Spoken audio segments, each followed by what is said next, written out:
mokonzi ya mboka avandi na conseil des ministres akomi a mesure ya kokamwa mpe ya koloba na mongongo makasi liboso ya baministre bamembre ya gouvernement madame Soumino premier ministre na bamembre ya gouvernement le président de la république akamwe salité eza na ville ya Kinshasa. Mais qu'est-ce qui se passe? Nani aloki ba congolais, nani aloki ba chinois. Et malheureusement, les politiques sont protégés par leurs partis politiques et leurs communicateurs. Oyo bazali na ba contrat, ba communicateurs oyo bazali alimentés mensuellement na ba politique. Lorsque je parle comme ça, pona bango eza insulte, pona bango ezali attaque, pona bango ezali dinguerie. Donc il faut pas associer ba mécanisme comment bakoki ko attaquer ou ko affaiblir parce qu'ils ont atteindre carrière politique ya leader na bango. Mais salito ezala Kinshasa, basango baza ba victime, président de la République Moto Yambo azali victime, premier ministre azali victime, ngana yo toza ba victime, ba pasteur, ba étudiant, ba malade, biso nyonso na Kinshasa tozali victime ya bosoto ezala Kinshasa. Mokonzi mboka pe akomi ko kamwa lokola biso bato. Gouverneur ya ville azali. Qu'est-ce qui se passe?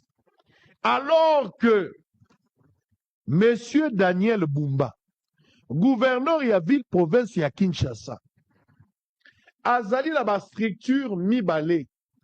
Ba structure wana nde ezali kopesa ye misolo. Pote misolo wana akoka ko assainir ville ya Kinshasa. Tango ya bandaki alobi te azako bongama, bake ko zola biso na bato ya génie civil, balobi bato ya génie militaire. Bakoya ko aider biso pour l'assainissement. Depuis to monaka spectacle ya ba génie militaire. Tire le lot saleté na ville à Kinshasa et la ville devient de plus en plus sale et invivable. On se pose la question, est-ce qu'il y a des autorités dans ces pays? Parce que nous sommes incapables. Tozola takitoko, mais tozola la fulu. Les Kinois, nous sommes devenus des pauvres orgueilleux. Tola takitoko, tozola ta Versace, tozola ta yamba moto, tozola ta boy, tola ti costume, mais tozo tambola la saleté. Voilà pourquoi, lorsque nous avons des invités, des marques dans ces pays, oh bayaka pona mboka, bayaka pona chef de l'État, tozali incapable de tambusa bango, toyaka la bango kaka na ndako ya président, na bureau ya président, et pas ya premier ministre. Basuka kaka na ba bureau, bakoki ko tambola na balabala te, soki ba tamboli na balabala, c'est la honte. Vous avez vu? Pape tango azali koya, c'est qu'on avait fait. Ba bengana batuna balabala pona ko bomba salité. Papa ya salité wana etikala ezonga. Parce que tu résoudras qui problème te. Nous avons, au lieu de résoudre le problème, nous n'avons pas trouvé la solution définitive à ce problème. Mais par contre, ton gars qui t'a impressionné. Mokonzi ya Emirate bayawa. Est-ce que beaucoup qui se rendre compte de la idiotie au sali? Donc, tu as ma bâche, tu bombi salité pour que mon paya monate que tu as la salité. Mon paya kei salité tikali. Donc, tu résoudre le problème, mais tu linga qui ça une belle image de la ville. C'est de l'escroquerie. Une humiliation extrêmement grave. Et ça m'a kiona. Ce sont des mesures cosmétiques. Bolingi bokosa image ya mboka, alors que vous restez dans la pauvreté, vous restez dans cet état insalubre dans lequel nous sommes en train de vivre aujourd'hui. C'est grave, messieurs et dames. Et c'est sous l'œil impuissant de l'autorité. Le chef de l'État, Yemoko Azokamwa, Félix Tshisekedi a Kamwe. Ah oui, mais nous allons comprendre tes saletés. Mon konzamboka comme au banga saleté. Ce chef de l'État bangi, oh mon Dieu. Biso banzete a mobesu te ya ko kauka tolobani. Nzete a mobesu mozimo kano mo konzamboka kamwe. Bongo biso to. Daniel Bumba o kamwe si chef de l'État. Daniel Bumba Tshisekedi a kamwe saleté za la Kisasa. Bongo biso to suka wapi. Ce qui Tshisekedi mo konzamboka kamwe. Qui suis-je moi? Un simple monsieur. Pendant qu'il y a deux régie. Aza la destructure, aza la régie d'assainissement ya ville ya Kinshasa. Raskin. Eza ye. Oh ba pesi na kati ya ville, ye muta créer yango ta kutaki yango. Daniel Bumba aza la Raskin. Raskin wana eza na esika yango ezwaka mbongo. Raskin eza na mbongo, ezangi mbongo te.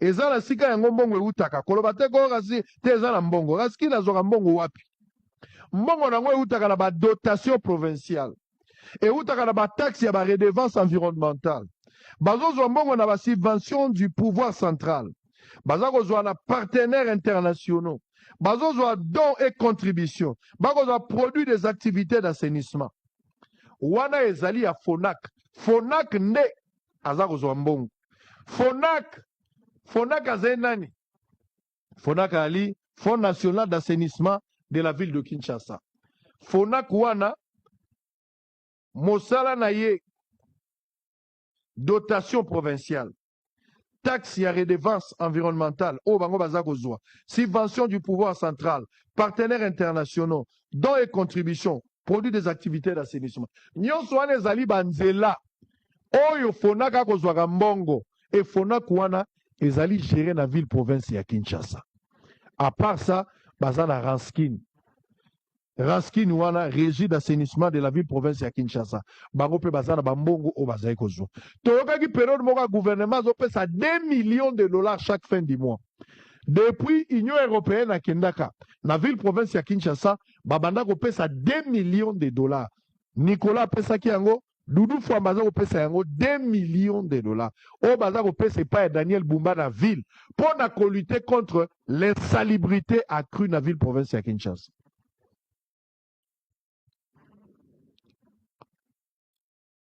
Quand je pose la question au gouverneur, le gouverneur parle des bourgmestres. Quand je pose la question chez les bourgmestres ou aux bourgmestres, et les bourgmestres ils disent non, tous ont bon côté. Nani azo kosa muninga, nani kosa muninga ni Kambo.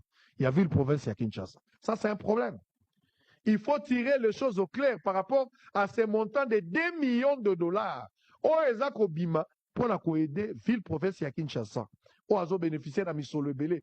Lelo pour na rentrer à Kinshasa za malam. Bon, vous allez choquer na ba montant na golobao. Est-ce qu'il faut parler na présumé à détournement? Mais bon, vous allez choquer, mesdames et messieurs.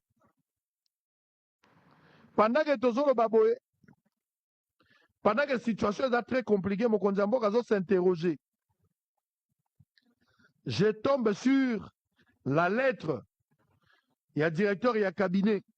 M. Tony Kinzo. Oh, il y a Komeli, chef de l'État. Et à Komeli Nani, gouverneur et à ville. Directeur et à cabinet Kinzo. Il a écrit na gouverneur et à ville. Je pense que ça suite, il y a Rokamo et Mokondiambok.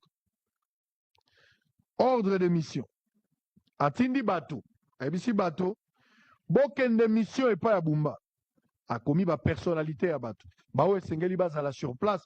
Po baken de retour à Bumba. Bazo ken de Ponanine. Les personnalités du cabinet du président de la République, dont le nom en qualité, ci-dessous, sont des... Vous n'avez pas un diplôme d'État? Voici une belle opportunité pour vous. Saisissez votre chance pour décrocher votre diplôme d'État, quel que soit votre âge. Vous n'avez pas besoin de porter les uniformes, pas besoin des dossiers. Nous vous offrons un encadrement personnalisé et des ressources adaptées pour vous préparer efficacement à l'examen d'État. Nous sommes une école d'encadrement et de rattrapage scolaire pour autodidactes. Les inscriptions sont déjà en cours.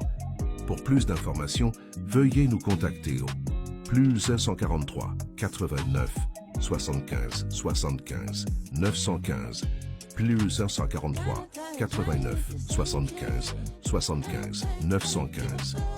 Ne laissez pas l'absence de diplôme vous freiner. Ensemble, nous bâtirons votre réussite. Chez nous, le diplôme d'État est maîtrisable, 100% sûr.